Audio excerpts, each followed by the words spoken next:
Я був 3 тижні на Майдані, і такої ейфорії, це було 3 роки тому, я не пам'ятаю в своєму житті. Такого нового року в мене не було ніколи. Ні за столом, ні в інших оказіях. Що сталося? Де тут українство? Десь якась така характерна риса, якась пробігла.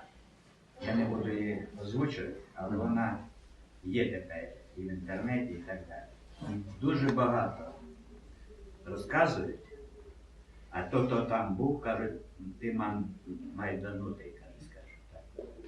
Навіть що сталося? Я пам'ятаю різні ейфорії. Я пам'ятаю ейфорію 90-го року, коли ми ланцюг будували від Львова до Києва. І це теж була ейфорія, і це було дуже зворушливо. І коли прапор піднімали над Верховною Радою, і ми всі бігли дивитися, як це все зворушливо справді. Над Верховною Радою, спочатку над Київською Радою, це теж була дуже така ейфорійна подія. Багато було ейфорійних моментів. Зрештою, помаранчева революція була дуже ейфорійною, вона була святковою, такою справді карнавальною. Мені здається, що поки що всі наші революції, вони якби не завершені. Так? Україна намагається вибитися з цієї совєтської чи постсовєтської спадщини, але це видування дуже складне, Україна дуже велика, дуже різна. І я боюся, що ще не одну нам спробу доведеться робити. Не конче революційну, але робити. Революції, на мій погляд, всі революції, вони не вирішують проблем, вони тільки розчищають шлях для подальшого революційного розвитку. Жодна революція не може замінити еволюційного розвитку. Тобто накопичення певної соціальної енергії, капіталу, досвіду, солідарності і так далі. Революція є тим чинником, який розблоковує заблокований шлях розвитку. В принципі, нормальний розвиток – це еволюційний. Це через освіту, через працю, через щоденну працю, будування щоденних мереж, зв'язків з людьми і, головне, взаємодовіри. На цьому будується нормальне суспільство. Революція потрібна тоді, коли цей еволюційний шлях розвитку з якихось причин заблокований. Коли гребля перекриває потік. Треба тоді цю греблю якимось чином пробити. Так? Короб треба вибити. Революція виконує цю функцію. Так? Вона розблоковує рух, але вона не вирішує. Все одно треба далі нормально розвиватися. У нас кілька разів був цей рух заблокований і революція відбулася. Я вважаю, що і помаранчева революція була відповіддю на певні заблоковані процеси. Тобто, коли люди не можуть нормальним чином змінювати владу, нормальним чином свій голос реалізовувати, вони змушені вдаватися до революційних методів. Це зрештою, класика. Водночас треба пам'ятати, що революція здійснюється дуже різними силами. І в цьому сенсі українська революція і одна, і друга були аналогією того, що відбулося в Східній Європі в 89-му році. В принципі, я не вважаю, що наші українські революції чимось відрізнялися принципово від того, що було в 89-му році в Східній Німеччині, в Чехословаччині, в Польщі і так далі. В принципі, те саме бажання суспільств позбутися авторитарної влади, яка їх не чує, не розуміє, не втілює їхніх прагнень, і здійснити навздогінну модернізацію. Тобто спонукати суспільство так, до доганяння, до реалізації тих кращих зразків, які вже реалізовані в Західному світі. Це було, я думаю, спільне для всіх східноєвропейських революцій.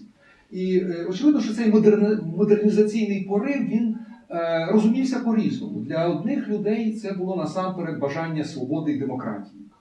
І цей момент найчастіше наголошується, коли вся ця міфологія східноєвропейських революцій, вона насамперед будується довкола ідеї свободи і демократії. Але там був також елемент економічний. Тобто всі ці революції вони хотіли прискорити економічний розвиток цих країн, подолати економічну відсталість. Це був дуже сильний цей соціальний момент, який менш наголошується. І був дуже сильний національно-визвольний момент. Всі ці революції вони мали на меті вирвати суспільство з-під імперської залежності. Тому що всі ці суспільства так чи інакше були залежні колоніально, напівколоніально від Москви. Тобто всюди був національно-визвольний аспект. Це теж був важливий чинник цих всіх революцій. Безумовно, що занадто різні сили об'єднувалися в цих революціях, і я скажу, що після революції ці сили розходилися. Кожен намагався наголосити свою програму і реалізувати свою програму. Розколи були неминучими. Ми це бачили в дуже трагічний спосіб після помаранчевої революції. Ми це бачимо, зрештою, в Польщі сьогодні бачимо, до якого розколу глибоко дійшло суспільство, попри те, що і влада, і опозиція належать до того самого табору солідарності. Вони вийшли з солідарності. Це велика драма, і я думаю, що Україна теж має всі ці проблеми. Українське суспільство набагато більш було совєтизоване, ніж польське, чи чеське, чи естонське, зрештою. І тому я особисто не очікую швидкого успіху. Мені би дуже хотілося, щоб він був. Я розумію ваше запитання. Я розумію також багатьох моїх колег, які кажуть, так, насправді ми розчаровані тим, що сталося і після помаранчевої революції, і ось сьогодні. Розчаровані, безумовно, тому що не реалізовано, не відбулася принципова зміна правил гри. Це правда. Водночас я вважаю все-таки, що відбулося дуже багато. І зміни, які відбуваються, вони відбуваються в правильному напрямку. Тобто, в принципі, Україна не тими темпами, не так послідовно, як би потрібно, але вона рухається в правильний бік. Україна реформується. Ми поки що не бачимо всіх результатів цих реформ. Хоча багато чого бачимо вже. Ми бачимо нову поліцію, яка краща, і це громадяни визнають. Вона теж не ідеальна, але вона значно краща від старої міліції. Ми бачимо, що державні закупівлі проводяться вже в інтернет-системі, і це теж заощаджує досить значні суми. Ми бачимо, що почалося певне економічне зростання, воно теж невелике, 2% це не бог зна що, але це вже якийсь рух в умовах війни і в умовах фактичної відсутності будь-яких іноземних інвестицій, це теж певний успіх. Україна торік не закуповувала нічого від Газпрому, це теж великий успіх. Хоч я розумію, що вона споживає російський газ, але він вже купований від Словаччини, від Німеччини і так далі. Тобто багато чого навчилися робити. І це помаленький рух, але дуже повільний рух, але він відбувається в тому напрямку, що слід. І я не вважаю, що я би не хотів цього драматизувати. Я розумію, що уряд не допрацьовує. Я розумію, що владу є за що критикувати. Я сам один з її досить завзятих критиків. Але мені здається, що водночас нам потрібно розуміти, що є певні якісь історичні закони, які не дозволяють перескочити, умовно кажучи, з феодалізму в комунізм. Так? Це марксистська класика.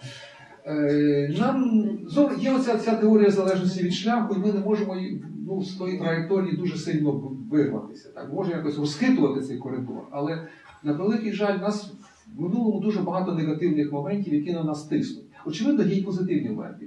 І цих позитивних моментів дедалі більше, тому що вже є спадщина і помаранчевої революції. Є кілька тижнів цієї колосальної солідарності Євромайдану. І це вже теж є залежність від шляху. Це теж той шлях, який визначає наше майбутнє. Тому я думаю, що не все є так кепсько. Нам сьогодні, очевидно, треба думати про нову якість політики, про формування якихось нових політичних сил, тому що я особисто не підтримую гасла якихось там передчасних виборів і так далі. Я не бачу просто такого міняти теперішню владу. Вона погана, але, на жаль, альтернативи немає поки що. Немає тих нової якості політики. Значить, треба працювати з тим, кого ми самі вибрали, перепрошую. Я завжди відповідаю своїм співвітчизникам, друзів. Ми вибрали цих людей на вільних демократичних виборах. Ніхто не фальшував цих виборів.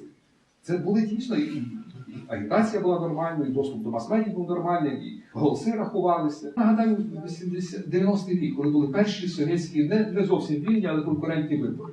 Коли ще не було багатопартійності, але вже люди могли вибирати. Очевидно, була комуністична партія, був контроль, були різні обмеження, було КГБ, все було. І ніхто не завадив естонцям вибрати нормальну владу, свою. Ніхто не завадив галичанам вибрати свою владу не комуністичну. У Львові, Франківську, Тернополі. Цього не сталося в Донецьку, цього не сталося в Харкові. Тобто, залежить багато чого від людей. Я розумію, що так, кожна влада вона має свій адмінресурс, вона має свої методи маніпулювання, натиску і так далі.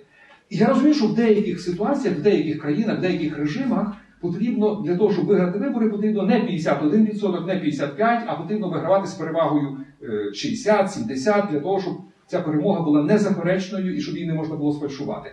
але це можливо. А як ви дивитесь на цей феномен українського волонтерства, який постав, підняв, багато чого зробив? Як він далі? Чи він міняє Україну? Чи він затухає? Я би сказав, що він модифікується. Не може країна перманентно існувати в стані волонтерства. Так? Волонтерство – це все-таки акція, якщо не одноразова, то тимчасово, безумовно. Я розумію ваше запитання. І очевидно, що сьогодні волонтерство існує лише, зберігається лише в якихось окремих галузях, де дійсно поки що без нього не можна обійтися. Якщо йдеться про допомогу фронту, допомогу пораненим бійцям, ми це робимо. Я сам щомісяця відраховую якусь там частину на лікування. Я пацифіст, якось стараюся не фінансувати озброєння, але лікування так. Тобто, поки що ми не можемо без нього обійтися. Але це волонтерство, це справді не надзвичайних ситуацій. І не можна вимагати, щоб суспільство весь час жило в надзвичайному стані. Тут, очевидно, нам потрібно, мабуть, безумовно, професійну армію, набагато професійнішу систему охорони здоров'я і тому подібне. Тобто волонтери все-таки повинні бути замінені професіоналами. Волонтери – це поки що сигнал, це певний докір, я б сказав, державі, яка не може виконувати повністю і повноцінно свої функції. Але це явище тимчасове і надзвичайне. Ми знаємо різні приклади революцій, які більше кровавими шляхами звершувалися там. У Франції це гільотина, у більших країнах це був плаха з сокирою, або розстрільні рви, або ще якось. Але ж є приклади мирних революцій, таких як у Чехословаччині, теж оксамитна революція. Як ви думаєте, чи вдасться Україні пройти мирним шляхом? Чи не скотимося ми до гільотини на Майдані замість катапультів? Гільотина в жодній країні нічого не вирішила. Тобто гільотина тільки розпочала нову хвилю терору і повернула країну, суспільство назад багато в чому. Я не вірю в гільотину як метод вирішення проблем. Україні, в принципі, вдалося здійснити мирну революцію і в 91-му році, і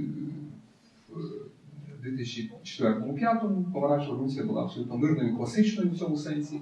І я думаю, що Євромайдан міг би теж бути мирним, якщо б не було зовнішньої інтервенції. На мій погляд, великою мірою всі ці кровопролиття, які відбулися, це не була ініціатива українського уряду. Який би він не був поганий, я не вірю, що це він, власне, ініціював це насильство. Ескалація насильства, яка відбувалася на Євромайдані, на мій погляд, я аналізую просто різні факти, різні дані, для мене є очевидним, що вона походила ззовні, що були певні зовнішні сили, які це інспірували, які накручували з обох боків, спровокували ескалацію насильства. Вони ж нікуди не ділися. Вони не ділися, безумовно. Ми маємо сьогодні повномасштабну війну на Донбасі. Але, в принципі, це можливо, я відповідаю на ваше питання. Я вважаю, що навіть Євромайдан міг бути цілком мирним, і могло дійти до мирного розв'язання цього конфлікту, що була домовленість про проведення виборів в кінці року і так далі. Тобто воно було цілком можливо. Але бачите, революція для того, щоб вона була завершеною, вона повинна завершитися кардинальною зміною системи, правил гри. У нас поки що правила гри не змінилися. Тобто я не можу похвалитися, що ми маємо повноцінну правову державу. Я не можу похвалитися, що наші олігархи відсунуті від влади, от вони не мають ніякого впливу, вони не контролюють. Вони контролюють. Вони дуже багато, вони, на жаль, занадто багато контролюють. І це теж величезна проблема. Але я не вважаю, що немає, що є якісь нерозв'язані проблеми. Україна, на щастя, вона є все-таки державою, розташованою в Європі. Тобто це дає набагато кращий шанс нам бути в полі уваги інших країн, дає набагато кращий шанс отримати певну допомогу від цих країн, сприяння, дає набагато кращий шанс для дифузії певних так званих західних ідей, західних цінностей. Тобто, під усіма оглядами, у нас завжди має освічене суспільство. А я наведу дуже просту соціологію.